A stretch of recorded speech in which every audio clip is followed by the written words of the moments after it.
Welcome back to the Hollywoodbets Pro20 series as the DP World Lions take on the Northwest Dragons. I've got my captain here, Dozake Raisibe of the DP World Lions, and I've got Yane Winster of the Northwest Dragons. Well, without further ado, let's get to the toss. Okay, ladies, it's going to be heads. It's going to be tails. Heads. And the call is heads. Tails it is. Well, congratulations. You have won the toss. What do you like to do first? We're going to have a ball first. And we are playing a reduced overs game, 6 overs to be exact. Is there any strategies going into this game? Composure and keeping calm, I think that's the biggest thing. We've been sitting for a long time and it's been frustrating. Now it's frantic, it's 6 overs, so I think we just need to keep our cool, keep our heads down and take care of the processes. And my final question to you, are there any changes that you've made to your starting 11? Rifulio Munch is out, Demis Kukun is in, Tasmin Brits is in, Karabo Misa is also in, and then we have, let me think, sorry. Diara Ramakan is out and Liani Swanipu. Well, brilliant. Congratulations again on making it to the finals and good luck for this game. Thank you so much, Omba. And now calling on the captain of the Northwest Dragons. Well, it's been an interesting couple of days here in Gauteng. Just tell me, you've lost the toss. Would you have changed the decision? Yes, definitely. We would also wanting to have a bowl first. Obviously, conditions suiting for that, but we're taking this and we're going to make the best of it. And in terms of, we know that this is a reduced overs game, 6 overs, very short game. Yes. Is there any terms of strategy that you'll have in place? No, obviously to be wide and awake all the time because it's short, it's quick, and it's Pro20. It's going to be alive. So we try to stay keep the focus for as long as we can in those 6 overs. But the strategy obviously is to restrict them to put on a high score obviously in these 6 overs and make sure that we have enough to work on when we come to defend it with the ball. Brilliant. And my final question to you: are there any changes to your starting 11? Yeah. Yes, only one. Phoebe was going to play yesterday with the Pro20, but now she's out, and we're having our power with Leslie de Villiers in for today. That's there we go. Well, no problem. Congratulations again on such an incredible campaign, and good luck for today's game. Thank you so much. Awesome. Well, and there we have it. There we go. The DP World Lions have won the toss and have elected to bowl first. That's it from the news at the toss. I will see you behind the commentary box.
City as we bring you Hollywoodbets Pro20 action.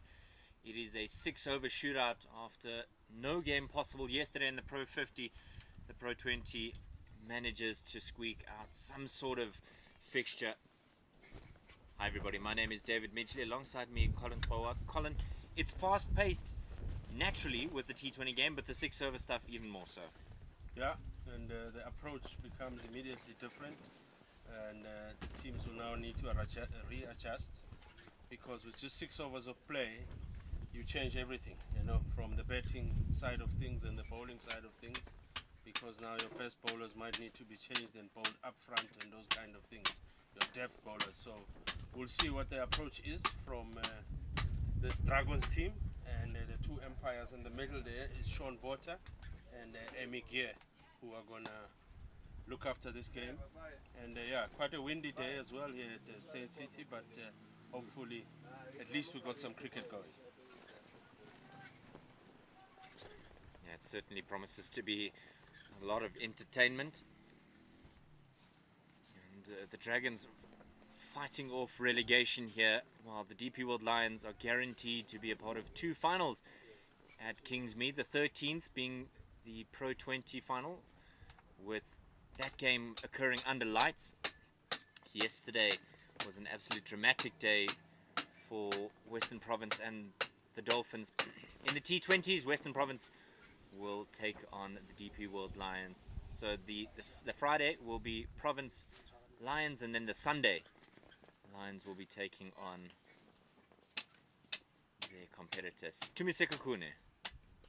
First ball in the air, backward of point. Immediately they're off the mark with 2. Sunette Viljoen low is normally out on the boundary, not today. She's in the covers, a live wire. Yeah, and you think now the approach would be, David, that you just picture an ordinary T20 game, and you now saying we've got 10 wickets in hand with 6 overs left. How would you normally go about that game? And maybe that would be the kind of approach, and you could see from that very first shot of the first ball of the game that immediately it's guns blazing. Tumiseka Kune is always dangerous with the ball up front. The early options that the Lions have, she's certainly one that will cause some for the Dragons batters. I'm just happy to leave that one alone. It's a wide, and just as I've complimented her, she just wants to remain humble. Yeah, it just shows that not everyone, and as always, is in full control of this game. That's why we love this game. You're never really on top. You could score 100 today, and tomorrow score a duck. You could be an international player and still bowl a wide. Bit of innovation there from Reddy. It's in the air, and Molefe takes the catch. She got a 50 the last time these two sides met in the Pro 50 in Porch. She had to try something innovative, Colin, and she's paid the price. 1 down. Yeah, and you really don't blame her. You know, it's that kind of the game where things need to move from ball 1, and that shot already was just a bit of innovation, trying to see if they could just play it across and go over the fielder. Was looking at that leg side, especially at the boundary, looking that there is no fielder there. If you do get it past the ring, you were going to get the boundary, but unlucky for her, she's now out. And Dragons are now 1 down. Yeah, Mignon du Preez is going to be the linchpin, as she has been all season, Colin, opening the batting here for the Dragons, and as a result she's now having to take on that responsibility and the guidance of her teammates to ensure that they get the very best out of the surface. Yes, you have to be a lot more aggressive than you would traditionally, but there's no need for recklessness. No, so run-outs would be a cardinal sin in this instance. Yeah, let's see what if the plan is still going to be continued with in terms of, because we could see that the Dragons' plan is let's go on the attack. They're looking to score as much as possible. That one dies on its way through to Molefe. And I think, Colin, that's probably inevitable with the amount of rain and moisture that we've had. it's just not going to be a one that flies through. Yeah, it's going to not come through to the bat as well. So it's going to need a bit of patience from the batter. And when I say patience, meaning just giving it a little bit of time, waiting for the ball to come to you. Leslie de Villiers with an absolute hammer blow, and Tumi Sekukune bravely sticking a boot up. It's almost a bit of a risk, Colin, knowing that you've not only got, as a team, a final next week that you've got to be a part of, but some of these players going through to the national setup to go to New Zealand, and then post that you've got a World Cup in England. Yeah, no, dangerous that by Sekukune. I mean, at her level, she should know. In the air, it's over the inner ring. And that's a confident stroke from Leslie de Villiers. She's going to have to run a second here. And the outfield being slow as it is, but it was a good stroke and something to go after. Yeah, and we're still in the first over, David. Full of activities this over. But that stop there by Sekukune, just coming back to it, very dangerous. It could hit an ankle.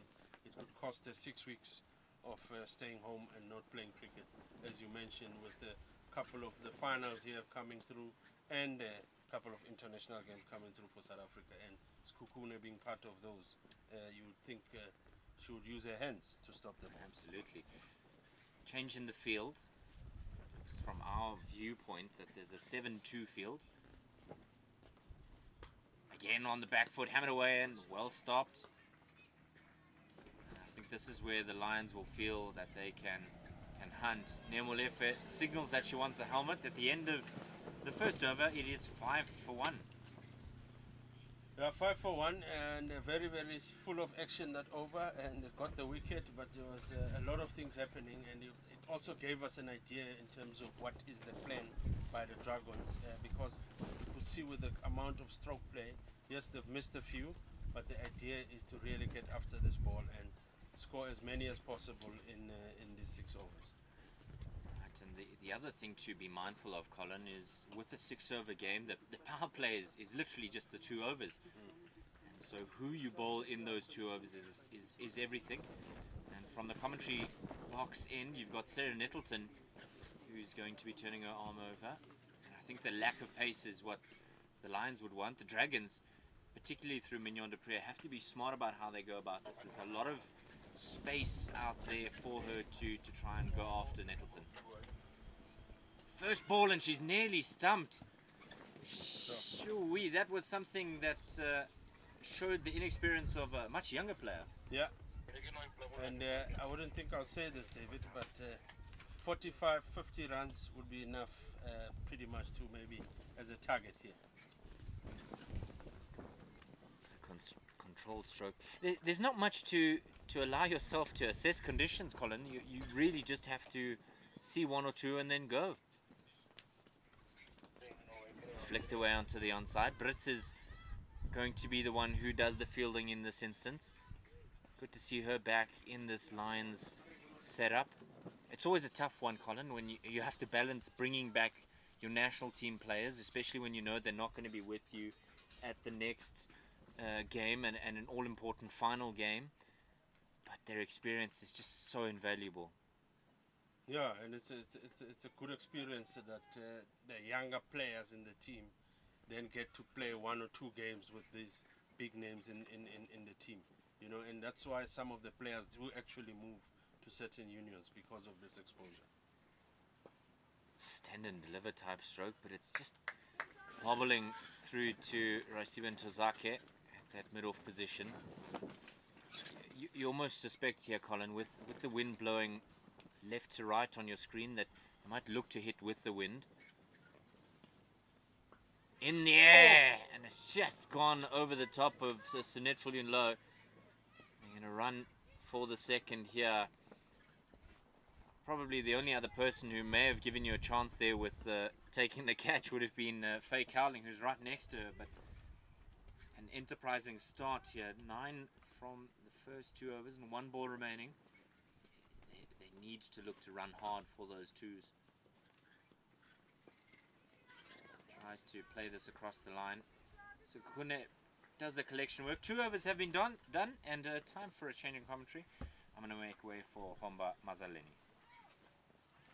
Yeah, and that's inner ring a bit sticky because the inner ring is a bit wet. So I'm sure we will see a lot of dirty pens on those guys who are fielding in the inner ring. But yeah, welcome Homba Mazaleni on this late start of this game, shortened game, 6 overs now, and with just now 2 overs gone, it looks like the Lions are doing the job just to keep sure or make sure that the Dragons are not getting that score that we predict at about just anything over 40 or would be more or less a good score to chase. Oh, good morning to this very short game. It's been an interesting couple of days here at Steyn City, but it's going to be a very interesting short.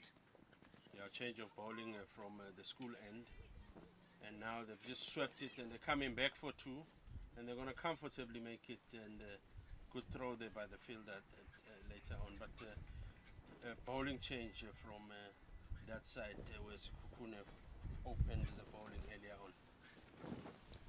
Well, it's very interesting to see how aggressively Northwest has gone on to this game, making sure that they get a run at every single ball, and if not, turning those ones into 2s. So very brilliant play from them at the moment. That one beautifully played, just to hit straight down to mid-on there, and to just comfortably go for 1 run. And they will see Mapu there bowling from that other end. This time it gets clapped and beautifully fielded by the fielder in the inner ring. And immediately you can see just going down on her knee, the dirt on the pens, just showing how wet that area still is, or how damp it still is.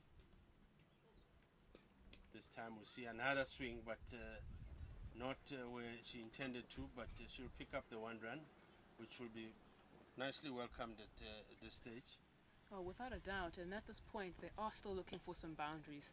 So we've been boundary dry at the moment, and knowing that this is only 6 overs, they really need to get the ball going. Oh, this time it's hits past Rapu, the bowler there, but goes straight to the captain, the Raisibe, who manages to stop it, but they managed to pick up the 1 run.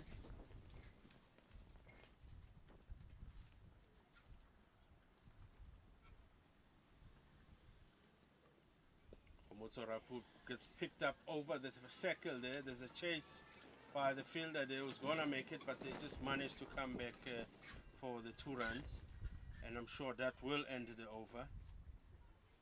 And it will end the 3rd over with the score now on 16 for 1. And you know, Colin, on any other field, the ball would have gone and crossed through to that boundary, but it's just so sticky here that the outfield is so incredibly slow that ball just went, literally landed, and just stuck in one place. Yeah, definitely.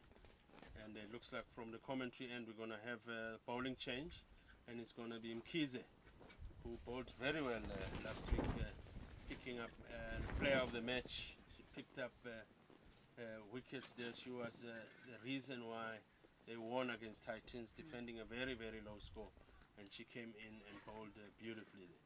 Yeah, it was an incredible game, career best, and it was a 5er as well in the mix. So really excited to see what she'll do here, especially knowing that this game's only reduced to 6 overs. The pressure is quite high, and they are looking to reduce the number of just the runs conceded. Yeah, and I guess with just 6 overs of play, there's no time to really save your best players or your best bowlers, if I may put it that way. And on the other side, your best batsmen, especially those who can play strokes early on, you would now send them up front. You know, your number 4s and 5s and 6 who would normally come in later on to finish off the overs. Now they must start and in that little way also be finishing off the overs, because as we speak we're halfway stage and 3 overs left for this Northwest Dragons.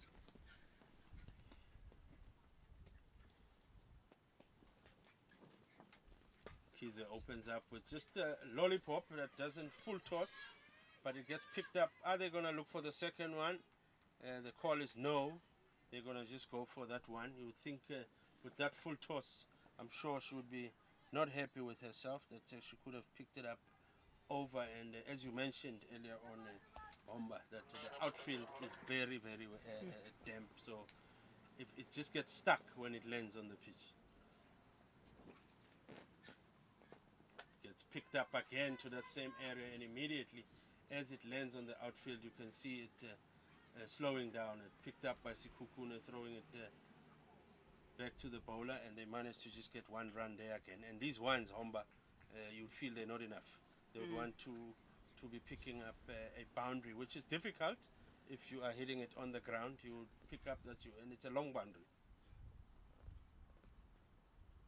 A bit of innovation there, picking up that gap there is no fine leg, but there's a chase, and she manages to pick it up, Rapu, and bring it back and throw it back in. And they just managed to run 2 runs there, which good innovation there. Oh, it brings me back to again that slow outfield, because it took some time for her to get to that ball, and I mean she could chase it all the way down and still get to it.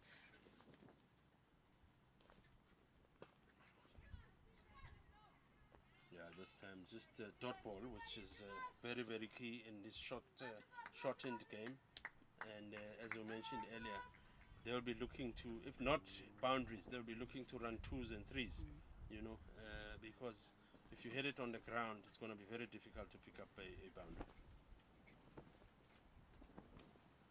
Again, innovation, looking at that gap, and I think this time Rapu again picks it up beautifully. She's good running from the field at that side just to cover, and again they just pick up the 2 runs. My goodness, what a sticky outfield.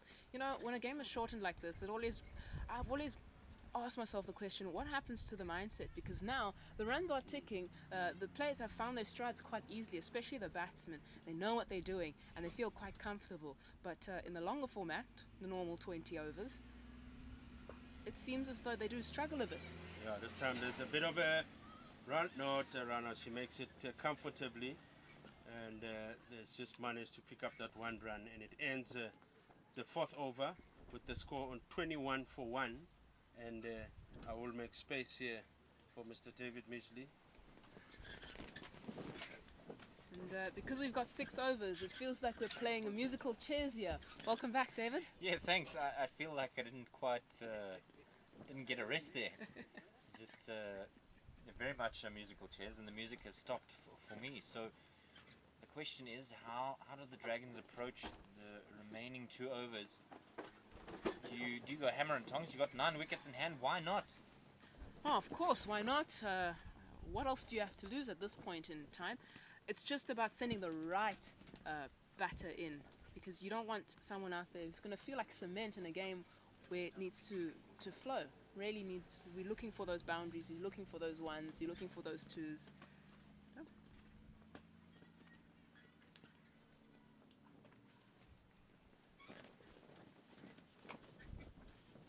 Long pause here as Rasiba and Tozaki decide what she wants from her field, and I suspect that maybe that's the plan here from the Lions. They feel like the Dragons were getting a small amount of momentum, and now if you just hold things up, it can start to mess with batters' heads or frustrate things. So Tumi Sekune has been sent to a point region.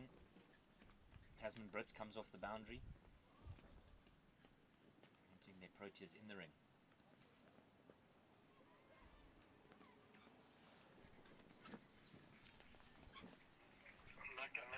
Just in the air for a short time there. Faye Carling almost wondering whether or not she actually was going to go for it, deciding to go with the safety first option.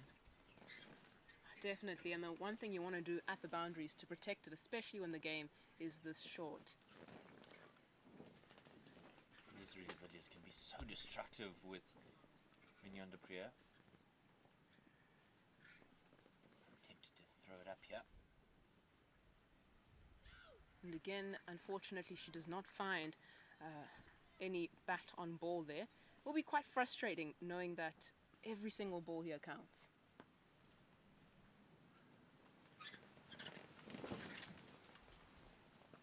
Again, up in the air, but doesn't find anyone. And they will take that single. It's a strange passage of play. Amy Gear, the umpire at the school end, has lost her hat. Well collected there in in the ring by the Lions 50 over captain Rapo'o.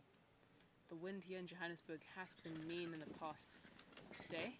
Strange as it is. Again, looking to send it flying, looking for that one, but they called off that run. Rather safe than sorry here. Could I put an argument forward that, well, what happens if there is a missed throw or a misfield and you do get through for that single? Because you don't have many deliveries left. That is true. And there, again, sent up in the air. Could be going for a catch. And a misfield there by Faye Cowling, which will turn those ones into twos. And that's exactly what the Northwest Dragons are looking for at this point in time. Yeah, that to me needed the safety first option, and she didn't give it, rather than the previous one. Again, launched in the air, looking again much better this time around. Again, like how you said, looking for that safety first. That's exactly what they found. Yes, Netflix getting behind that one. So 6 balls remain, and I suspect maybe Colin was a little bit ambitious with his 40 or 50. 27 for 1 after 5 overs. I'm gonna put my thought forward, and that would be 35. I think 35 would be something to suggest. Rapo'o, no, that's not. Is it Rapo'o? It is. It is Rapo'o, the 50 over captain.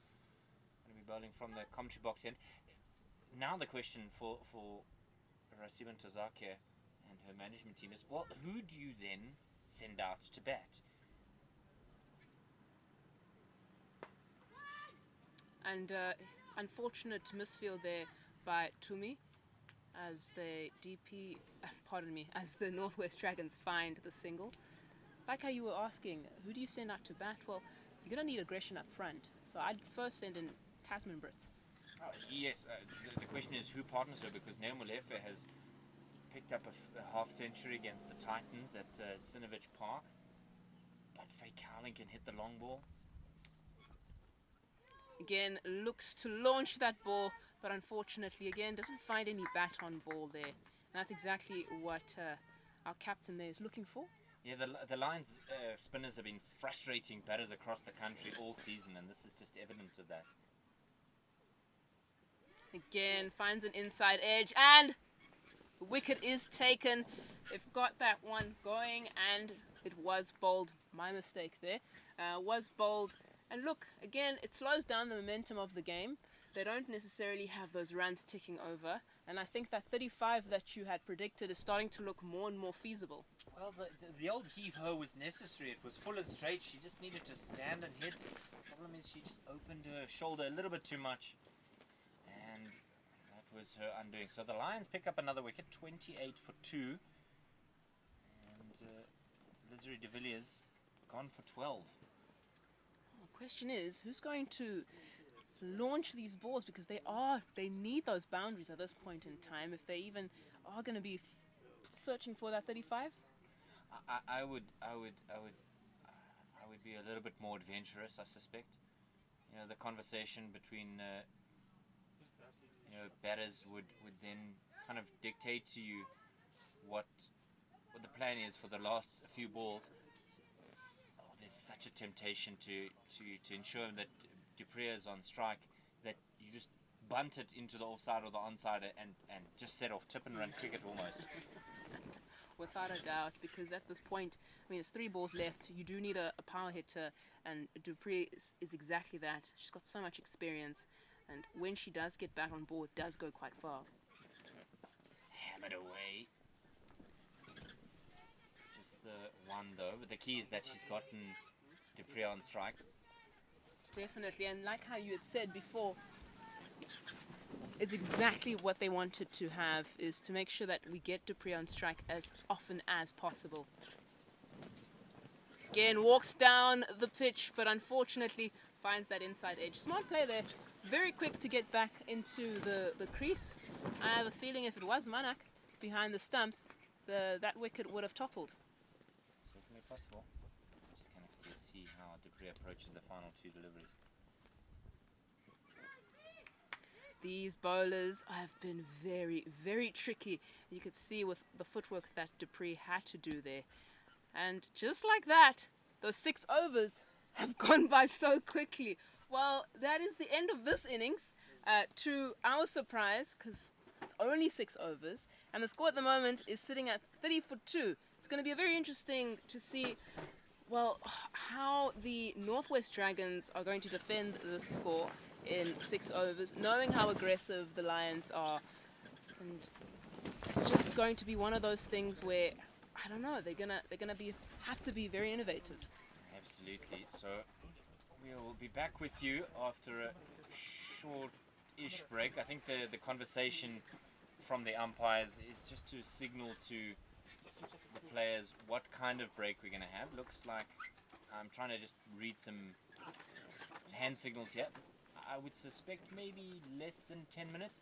Let's aim for 10 minutes and be back here at 6 minutes. So we'll be back with you very shortly for round 2 of this shootout. Hopefully for the Dragons there can be a bit of destruction early on.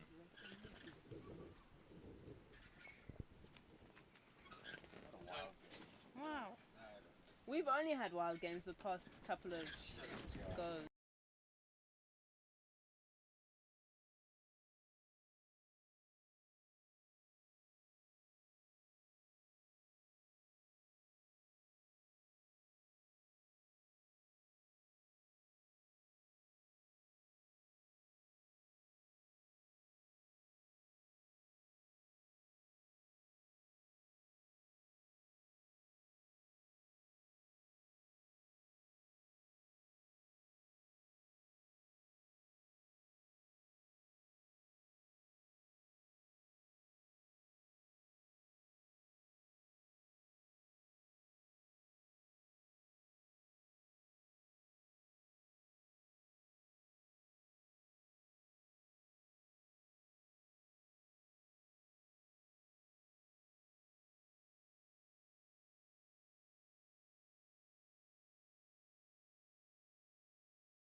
Steyn City School, where the DP World Lions are hosting the Northwest Dragons. As we see the Northwest Dragons so eager and keen, they walked in before the umpires. The two umpires is Mr. Sean Botha and Mr. Amy Gear.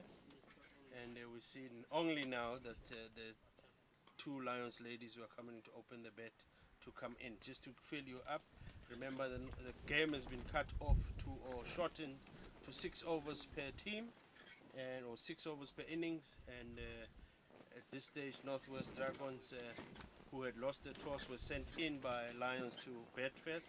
They scored 30 in 6 overs with 2 wickets down, so the Lions will be chasing that, and we feel here at the commentary box that maybe not really enough, but again, this is cricket overall. You could find that 30 is more than enough. Oh, like you said before, this is cricket. Anything can happen. And the past 2 games that I've witnessed, anything did happen. But, you know, with my cricket knowledge, I think 30 is a bit of a low score, given that we've sent a cracker to go in and bat, Tasman Brits, can really launch a ball. And, you know, really good between running the wickets as well. Probably changing those 1s into 2s. You know, they've got 6 overs to get 30. Yeah, the approach would be, for me, is always interesting to see what would be their approach in terms of do we go for it early days, knowing that we don't need, because earlier on when we calculated, you saying if you're scoring at about 7 runs and over, so you'll end up being on about 42 runs in 6 overs. So now that they know they've got 31 runs to win in 6 overs, your approach really is about 5 or so runs and over. And then we open the bowling from the commentary end, but we open the bowling with a wide. That's rather unfortunate because Nini is known to bowl tight lines and lengths. So this one just slipped away from her, and it's just unfortunate when you have such a small score like 30 to then just give a ball away.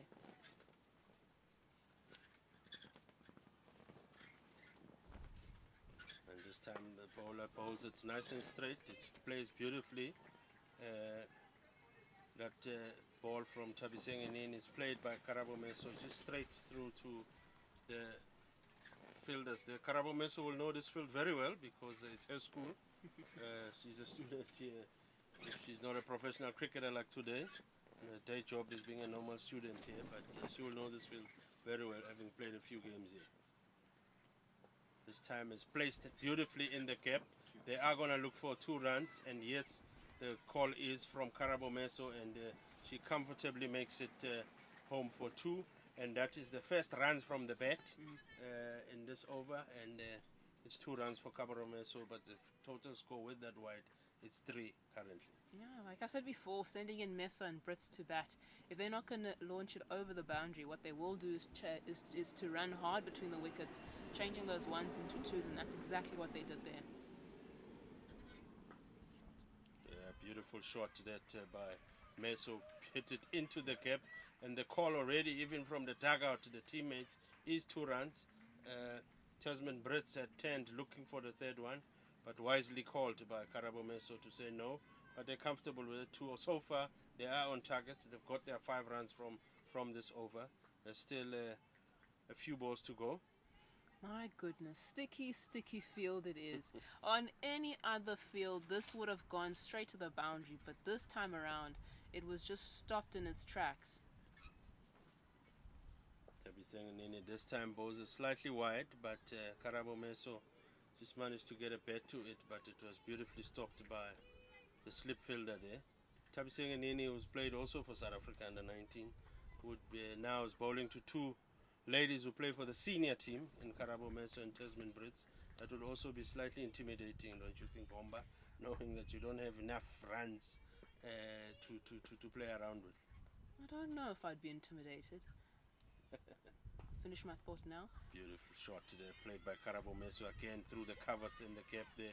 They're coming back for the 2, and immediately Karabo Meso sends Tasman Brits, who was almost halfway, sends it back, but beautifully taken by Brits in terms of acknowledging and saying good call.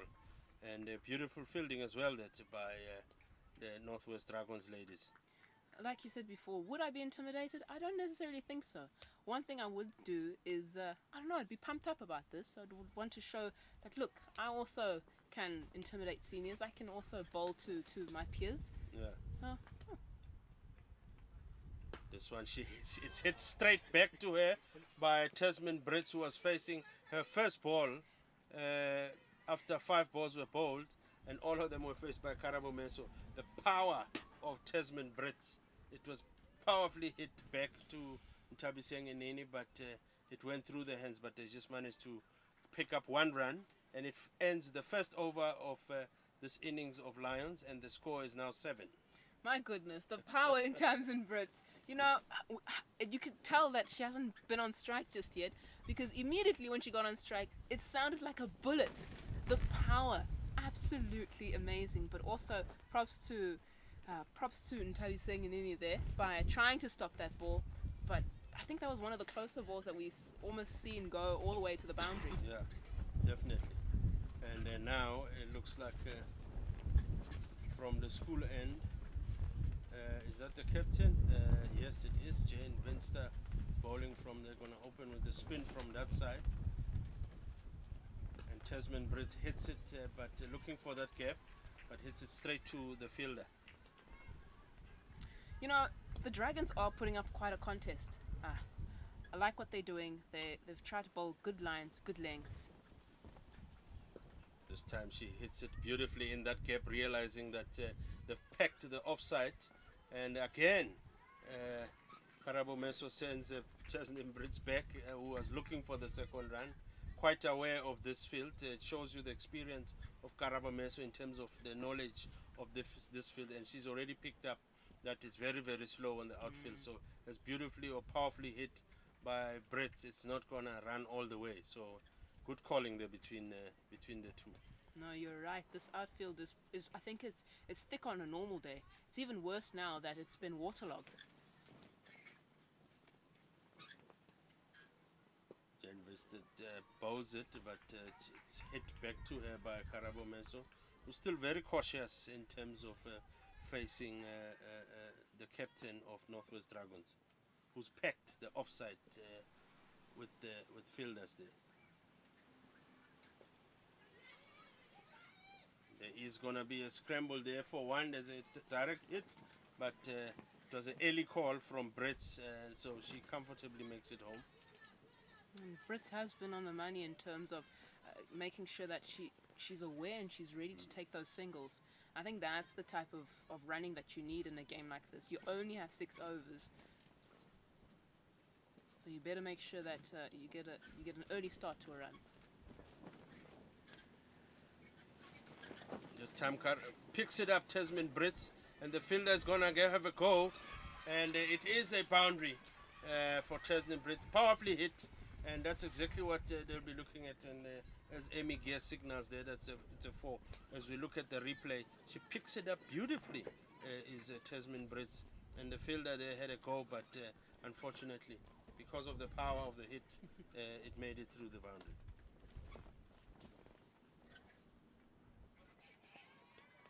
This time there was a reverse sweep, but it missed everything, missed the bat, missed the keeper there, and it's going to go through. And the umpire, Amy here, the signals are wide because it didn't touch anything. And it's in moments like these where, you know, a side like Northwest can't lose the pressure that they've been building. They've been going very well at the moment. I'm quite certain that seeing a boundary go will dampen the spirits, but, you know, you don't want to let up at this point in time. I mean, it's 15 runs, and it's been 1.5 overs, almost on the second over. Yeah. This time it gets picked up. It's in the gap. There's a dive by mid-wicket, but she just knocks it off to Tasman Brits again, looking to run for the second one, and it's going to end the over. It's 16 runs after 2 overs, as we make a change here in the commentary booth. But 16 runs means they're halfway. They just need 15 more runs to win, and they've still got 4 overs in hand. 4 overs in hand, and like Colin just said, just 15 runs to take this game. It's been such an interesting 6 over it's just, wow, these overs are rolling over. And we've also got a change in commentary. Welcome back, David. Yeah, good to be back. I was worried for a moment that once these two got going that I might not be utilized in this second innings. It's absolutely been an interesting one. I suppose there's not much planning you can do from a coaching perspective for games like this. It's just how things may pan out on the day. It's almost like a lengthy super over. And why I say that is because a dot is death and extras are even worse. Double death, if you will. Definitely. I mean, especially in such a tight game like this, you want the opposition to work for the runs. So when you start giving them away, it really releases the pressure.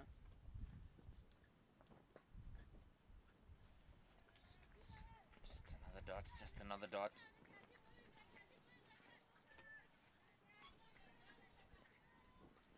And again, those dot balls, you can start to tell that the spirit on the field is starting to drop a bit. And, you know, in the first over, it looked like the Northwest Dragons had their foot on the neck there for a bit. Again, a go at it, but unfortunately just misses that outside edge. And Karabo there loses a bit of balance. Cheeky little prod there, because I don't know what she was hoping to do, really. It's not as if Tasman Brits was in the right position to kind of set off for a quick one. Maybe looking for a bit of an outside edge. Good bit of work behind the stumps. Again, another swing and a miss.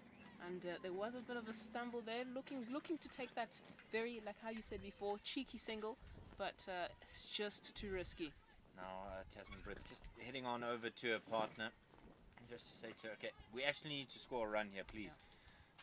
Yeah. I know you're trying to be innovative or you know, trying to do things the cheeky way, but that's not the way to go. Let's get some runs here. Again, another dot ball, and the pressure mounts. It's so interesting to see how the tides can turn in such a short game. I mean, let's look at it. There's been 4 dot balls bowled, and one run that actually was conceded, and then a wide. Absolutely. Now suddenly there's a little bit of pressure on Meso.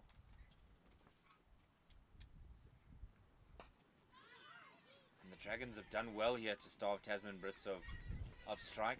I think what the Dragons learned very quickly with that boundary shot by Tasman Brits is if you are going to give her an opportunity, she will punish you. And so if they can kind of force Meso to eat up dot balls, they may have a chance. And again, Meso does pierce through the covers, and they do opt for that second run. They may just go for a third, but you know, slight possible misfield, but you know, rather safe than sorry. 2 runs is enough for this over, and like you said before, they did find their strides. Starving Tamsin Brits is their best player at this point. She's just so destructive. That's the challenge. Is maybe, you know, Karabo Meso is somebody who will take a little bit of time to get going, but Brits is just on another level in terms of her strike rates. Another change in bowling, which is almost inevitable. Ax Laban is tasked with bowling to Tasman Brits, who's eyeing up the field, and I wonder if there's a window or two here at the school that may be under real pressure. Anything tossed up, I wonder if Tasman Brits is going to go straight down the ground and with some fierce power. Just to double check, you're saying you fear for the windows? Yes. Fair. The pavilion that's directly in front of us here, where she's hitting, they know that long off, long on, or even dead straight, could be in trouble. Well, a cheeky single was taken. Safety for those windows. Glorious sunshine now, but it was maddening yesterday, Homo. We just sat around really after Friday morning, Friday afternoon, and Friday evening, absolutely pouring with rain, relentless, and that's why we weren't able to get a game going. It is unfortunate because we've had beautiful sunshine for the past 2 days actually, and the field is just waterlogged. And Tamsin steps across, puts it all the way through. Pardon me there, that's Karawa Meso, steps the way all the way across and puts it through to that cow corner region. Looking to go after the bowler there, knowing it's just 9 runs to win and they've got nearly half the game on their side. You want, as the Dragons, to force the Lions to go over the top, not get anything for free. And key to that is a tight line and length. I think if the Dragons could starve them in this over, maybe they may stand a chance at this game. Beautiful footwork from Karawa Meso and pierces through. They'll take the 2 runs from that beautiful shot. It's really beautiful to see how innovative players will get when they're put under pressure like this. Yeah, as brilliant as it was, I wonder if the fielder at 45 shouldn't have been aware to the foot movement and anticipated. Again, launched in the air, but it finds no one, and the Lions will take a single. Oh, you're right at that. They should have anticipated that because it was premeditated. Very early getting into that position. And I suppose the temptation is, well, do I go right and then she hits it to my left, or do I go left and she hits it to my right? Told you those windows. In the air. All the way in the air, and dropped catch for Tasman Brits. And that is a long catch. That ball was up in the air for an eternity. It's unfortunate that that one is dropped because, I mean, you want to take a power hitter like Tasman out.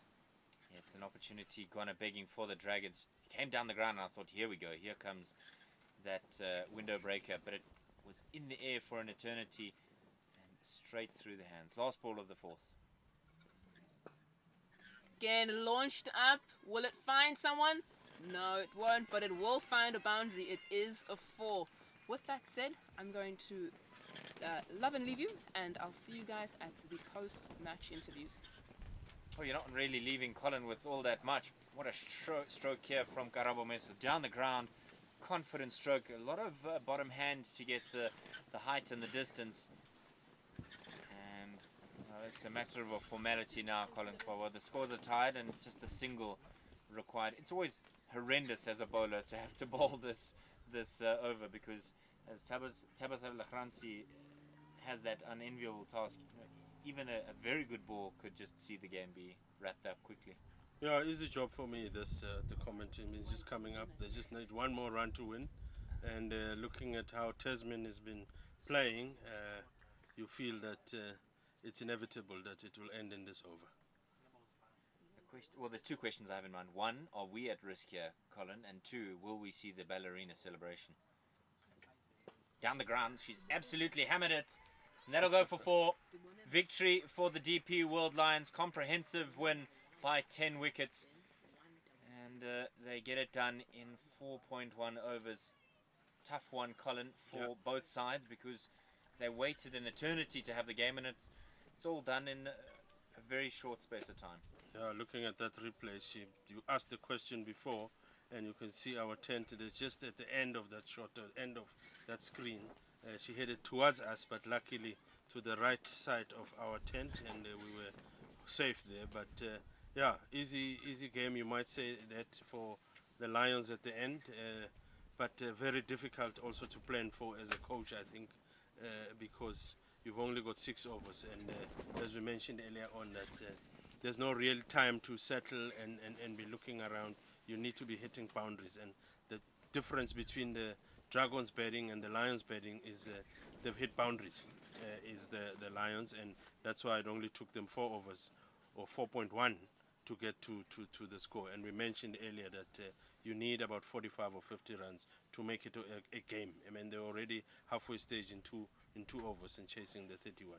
Yeah, it's always a difficult one as well, Colin, when you go out there and like I said to Homba, it's almost a projected super over, because essentially you don't have time to get yourself set. You have to hit boundaries very quickly, and you want to ensure that you put up something formidable for the opposition to chase. There you see the scorecard.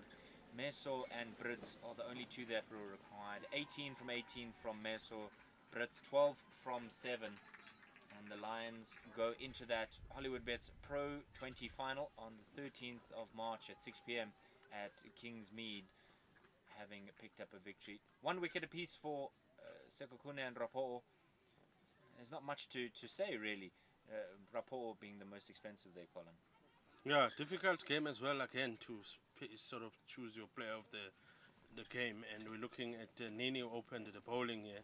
And obviously no one picking up the wickets in terms of the Dragons bowling. But Northwest Dragons, obviously, after Lions had won the toss, they sent them into bed. And they scored 30 for 2 after 6 overs, with really Mignon Dupree scoring 14 of 18, De Villiers 12 of 15 balls, and Reddy 2 and Tolmay with 1.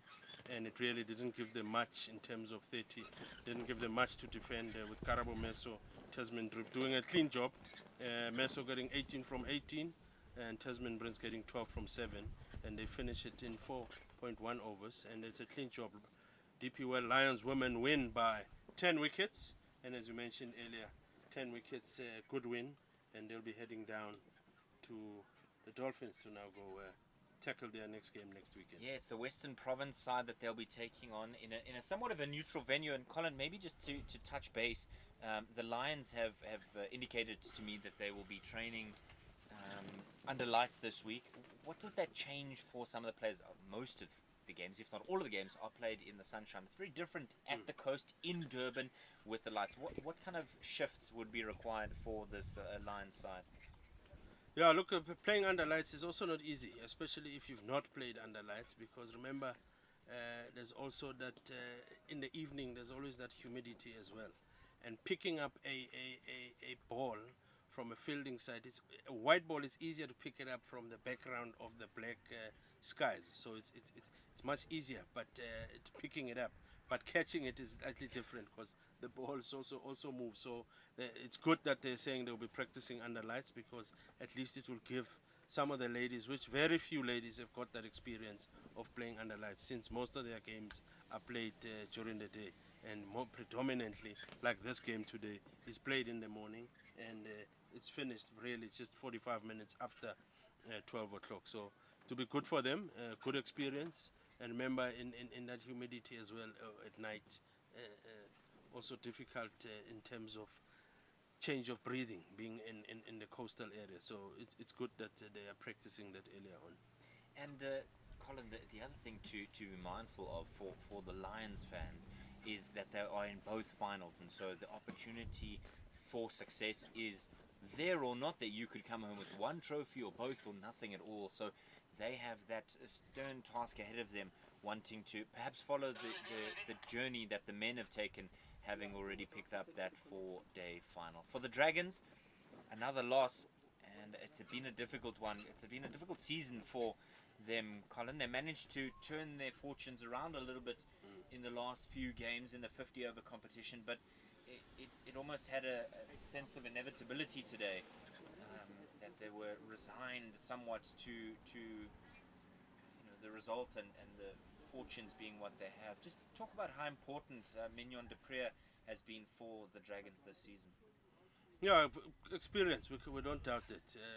And this is what I mentioned earlier on when I was talking about they don't get to play a lot of games for their teams, because of obviously sometimes they're international requiring them to play at that level. But at this level, it's good for the Ninis, for example, to be rubbing shoulders with the Dupree, because you as much as they are your teammate, but most of the time they're not around. When they do actually being around physically and playing in the game, there's a lot of learnings, because I can, not just on the field, in the change room, those people bring enough experience to share around, that when they are not around, at least you've got it's the same, the Tasman Brits, the Sekhukhunes. You can imagine having those people in the change room. It does wonders for you as a coach, because they can also be your coach on the field with the experience they bring. Absolutely. And now we're going to head on over to Homba Mazaleni as she brings you the post-match presentation.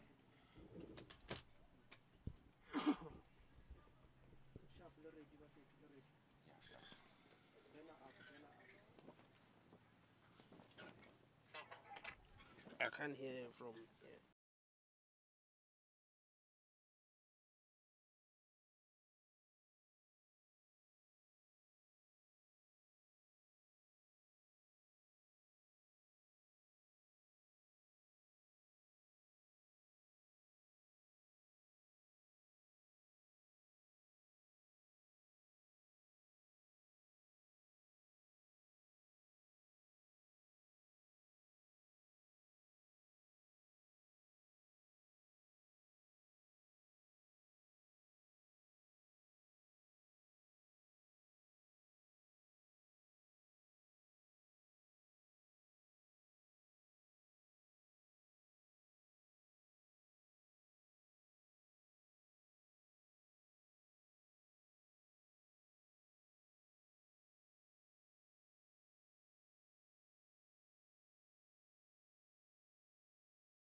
Congratulations to the DP World Lions for taking this match. It was very, very intense, but they had to take it, and they are our champions at the moment in this match. Well, without further ado, we're going to call the player of the match, Karabo Meso.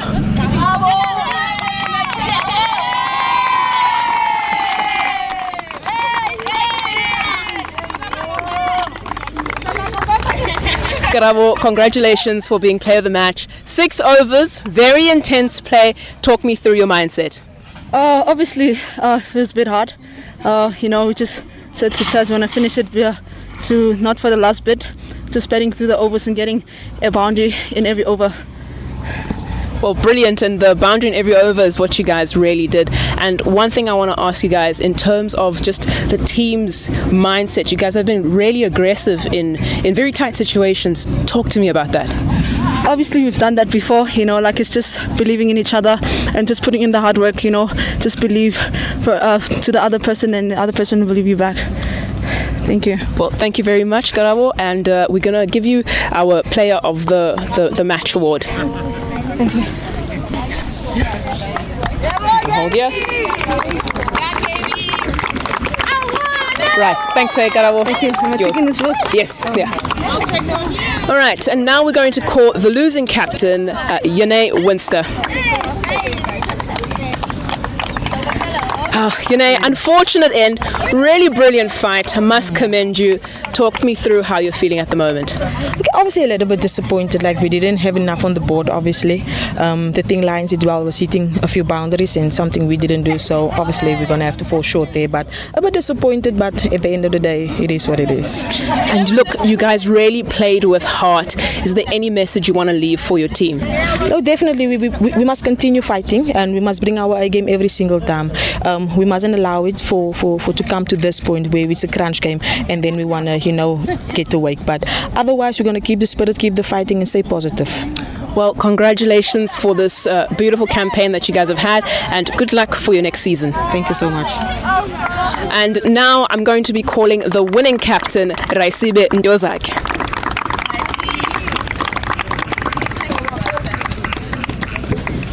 Well, Raisi, as you are affectionately known, congratulations for your win. It was a brilliant play for your team. Tell me how you're feeling at the moment. Really excited. I think we needed this game to win because we're looking at the table and wanted to come on top, and we did that today. The calmness that I spoke about during the post-match really came through, and our bowlers executed well under pressure. And in terms of mindset, I know I hop on about this a lot, but it seems as though the Lions have clicked. Tell me, I really want to know, what is it that you guys say in your team huddles? Yeah, we always keep it simple, to be honest. The main focus is just to keep our heads down and be calm and unify as much as we can. And I think the belief factor that we have amongst each other, it's something that has been working really well for us. Yes, the mindset is pretty much cool. Just be cool and keep your heads down and be humble as much as possible. That's brilliant. Just be cool and be as humble as possible. And my last question to you, I know you guys are going to the finals. What is your word of encouragement for your teammates? Sure, Homba. That's I don't know. I actually don't know what to say, but I think the biggest thing for me is that the belief that we have, and to just keep it simple and remain consistent in everything that we do during prep and also for the 2 finals. And I mean, shout out to everybody that's leaving today, to Tez and Miso and Skukun. All the best to them, to New Zealand, and to the rest of the team. Let's keep it calm and let's fly to Durban. Awesome. Well, thank you very much, Captain. Have a beautiful rest of your day, and we'll be sure to see you in Durban. Thank you so much, Homba. And that's it. That is all we have for you here at the Hollywoodbets Pro20 series, and we'll see you in Durban for the final.